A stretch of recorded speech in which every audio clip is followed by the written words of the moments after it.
David, excellent performance, especially in the first half. What do you make of the game? I think you've summed up really well. I think the first half was excellent. I think 2-0 probably was a little bit, I think we could have been more than that.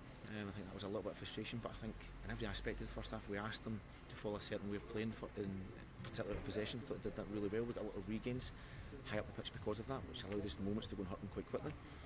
I thought the first goal, we've always been pushing Mackenzie Strachan to be on the front foot when the ball's dropping. He did that brilliantly. What a brilliantly controlled finish.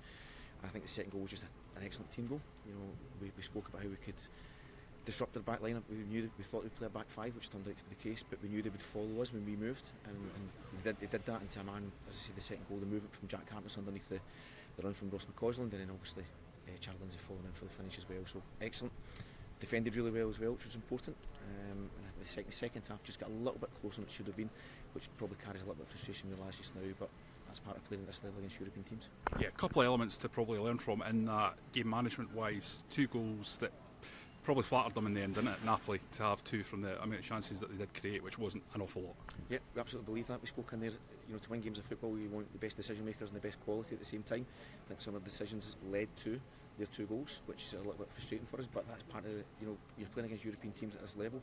If you get it wrong, you're probably going to get punished. So I say that also changes the emotion of the game later on. I think it becomes a little bit, or it feels closer than what it should have been. We try to get a little bit of control, try to avoid turnovers, and try and manage a moment of the game so that we're not defending off the back of every moment. So, but we'll learn from that. I'm just really pleased at the fact that the guys seen out a win that they deserved to get, but just a little bit frustrated that it wasn't more comfortable than it should have been.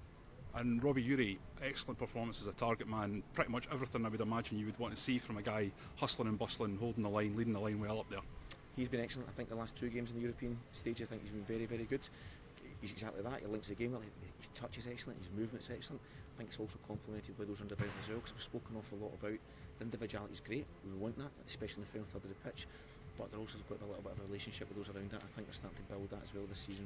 I think that was evident today as well. So excellent performance. But I think you look at Robbie, Zach, and Ross McCallum at different points. They've all made their debut with the first team over the course of the last 6 months or so. So it's up to them to keep pushing their levels to try and make sure anything happens going forward, they're there and ready. In terms of Paul Nasio playing in that number 10 role, you mentioned some of the guys that have made first team appearances, and Paul's also had that opportunity as well. Talk to me about that role today in terms of what he did and how you felt he did, particularly in that first half, and how he was really busy in terms of trying to make things happen and get forward a lot as well. Paul's a talented football player. We've got him. He's not had a lot of academy experience and trying to learn how we play, and coaching experience over the course of the years. So we've got him at a stage now where there's a lot of work we're doing with him. But he's a lot of natural talent and ability, and that can't be lost. It's important whilst we're trying to do the bit of getting to understand what this level looks like. So that freedom to go and play still will exist, and I thought some of the bits he does with the ball is excellent. You're hard to get it off him in tight situations. He manipulates the ball really, really well. He's young, he wants to learn, and we've asked him to play in a role, so the way we can set up the midfield line, he's probably a little bit more freedom than the others round about that. But as I think we also talk about relationships with front line, that's the same with the line as well. He can only do that if the others round about and allow that to happen. I think that was the case again today. A lot of talk will be about the attacking part of the game, especially in the first half, but a word on the defensive side of the game, particularly some of the defensive solidity in the first half, in particular from the likes of Lewis McKinnon. I never felt at any point in the first half we looked as if we were going to lose a goal, and I think that's a compliment to those in the back line, because every time we're attacking we're always really pushing the feeling of be ready to defend, because it will happen, and often in these games if you've got control, it's a counter-attack that becomes the challenge, and I think that they did brilliant in the first half. We would challenge maybe 1 or 2 the second half, and we'll look at that and analysis as we do, because we'll compliment the bits that they've done well, because they deserve that. We'll also look at the bits where we can maybe be ready to defend a little bit more, and understand that when Napoli having to have a goal late in the game, and we've seen it last week against Liverpool.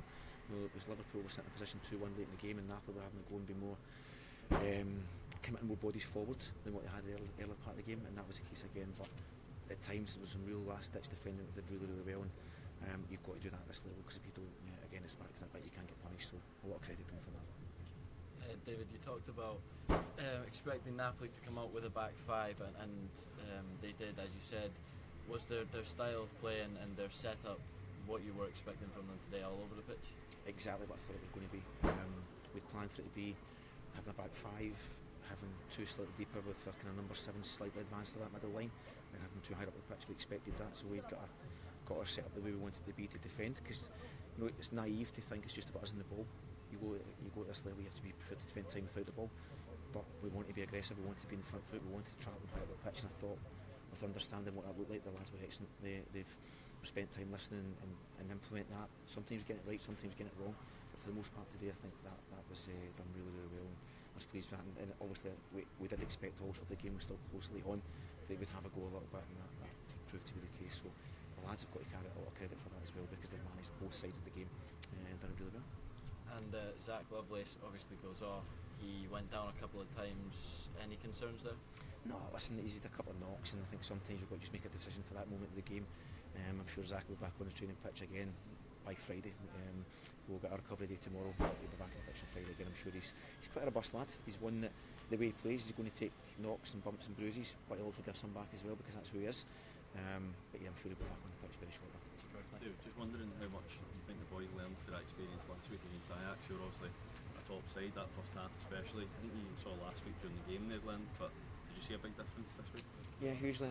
Again, Jordan, that's what we spoke about. We've learned, we wanted to start the first half today the way we finished the game last week.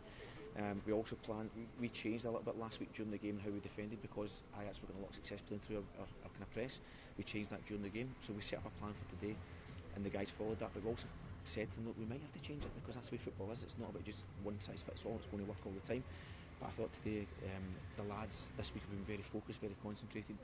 Disappointed from last week because they felt they could have got more from the game against a good team. Let's be honest, Ajax were a good team, so disappointed. I'm pleased they've got that against that level of opposition. But today, not just today, but I said leading up to the game, I thought they looked as if they were ready to get into today's game. But when the game starts, that's when you get a real feel as to whether it's going to work or not. And I thought quite early on, I felt the lads were on it, and that carried for most of the game. Because I know previously last year, but mirroring the first team, you know, it seems like it's sort of been a bit loosened up.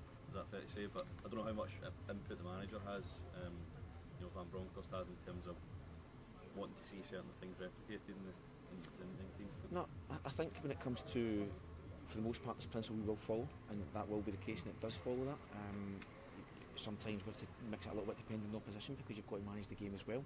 So I think, we follow what the first team do, we listen to the principles that they do in terms of forward pressure, which if you look at today, if you look at what we asked Paul Nisio and Charlie Lindsay to do when they were building, it was about pressing forwards and not always to the sides.